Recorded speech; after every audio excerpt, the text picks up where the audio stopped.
देखो यार, MP board exam 2026 में केमिस्ट्री का पेपर देना है, तो ये आईएमपी ऑब्जेक्टिव देख लेना। लगभग 50 के समथिंग ये क्वेश्चन है, जिसमें हर एक प्रकार का क्वेश्चन है, जैसा जैसा आपके एग्जाम में आया है और आता है और पूछा जाता है। ठीक है, ये वीडियो ध्यान से देख लेना, क्योंकि चैप्टर वाइज, ठीक है, chapter wise most important MCQs, आपके रिक्त स्थान हो गए, सही जोड़ियां, किसी किस प्रकार के जैसे पूछे जाते हैं यार।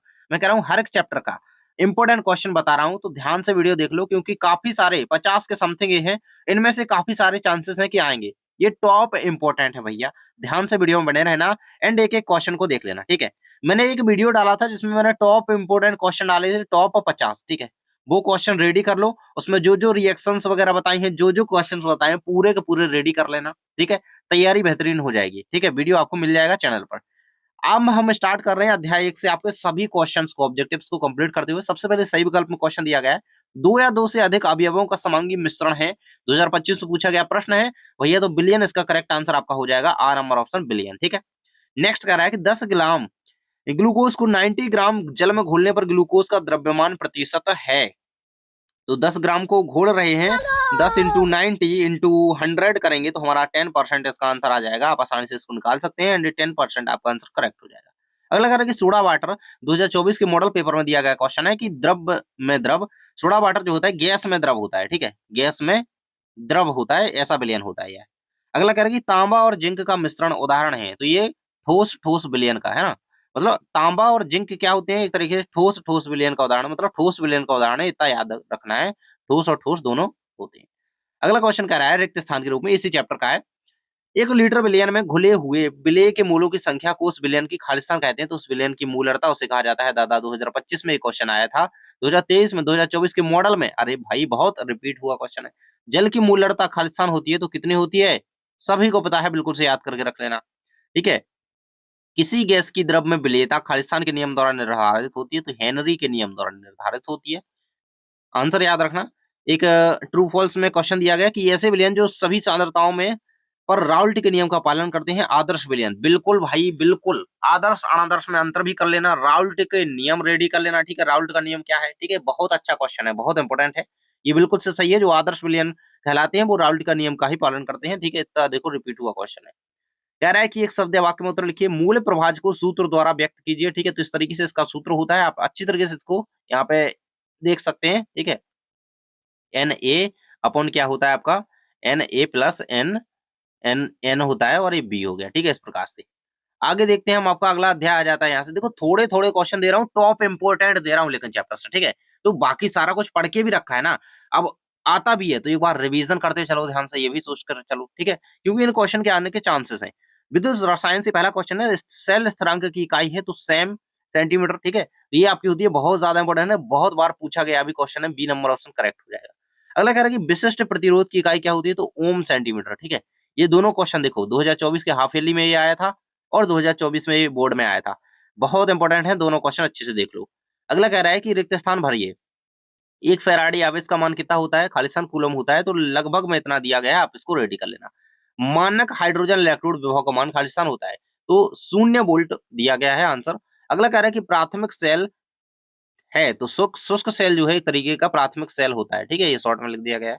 अगला कह रहा है, अगले चैप्टर के साथ क्वेश्चन सही विकल्प में पहला क्वेश्चन दिया गया है। ठीक है, रासायनिक बलगतिकी से क्वेश्चन है। ठीक है, तो ये क्वेश्चन आपका पूछा गया है, इसकी गणना के अनुसार अपन का 2 इसका आंसर आ जाएगा। ठीक है, इस तरीके से आपका ये व्यंजक में अभिक्रिया की कोटि कितनी होगी, सो ये आपसे पूछा गया है। ठीक है, तो इस तरीके से इसका आंसर आप लिखेंगे। ठीक है, ऐसे ये क्वेश्चन है। ठीक है, के ए 1/2 अब है आपका 1/2। ठीक है, वी 3/2, इसमें जो अभिक्रिया की कोटि आपसे पूछी गई वो आपकी हो जाएगी यहाँ पे सी 2 हो जाएगा। ठीक है, अगला क्वेश्चन आ जाता है आपका, प्रथम कोटि अभिक्रिया के लिए वेग स्थिरांक की इकाई है, तो वो है आपकी समय। ठीक है, या सेकंड। ठीक है, इस तरीके से लिखेंगे।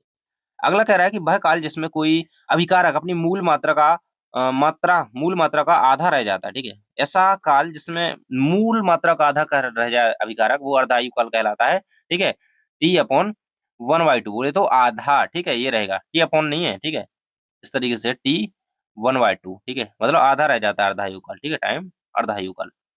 डी एवं एफ ब्लॉक के तत्व से कुछ इंपोर्टेंट क्वेश्चन ऑब्जेक्टिव, संक्रमण तत्व है तो देखो सोडियम पोटेशियम टाइटेनियम सीजियम, संक्रमण तत्व के अकॉर्डिंग टाइटेनियम आता है, तो आंसर याद रखना।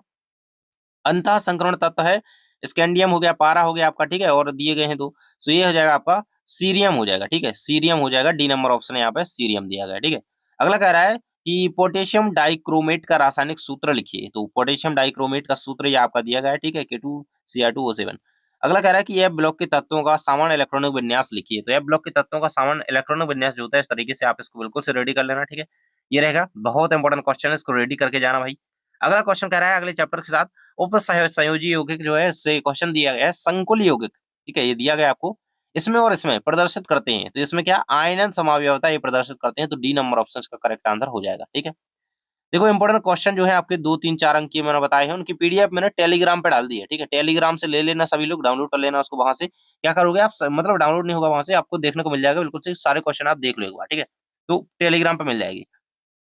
रिक्त स्थान में ईडीटीए एक खालिस्तान है, तो क्या है, एक सट दंतुर लिगेंड है, ठीक है, इसको याद रखेंगे, ठीक है, ये बहुत इंपॉर्टेंट है। अगला क्वेश्चन है कि NiCO4 में केंद्रीय धातु परमाणु लिखिए, तो निकेल जो होगा इसमें, जो ये केंद्रीय धातु परमाणु इसमें हो जाएगा, ठीक है, तो ये आंसर आपको याद रखना है।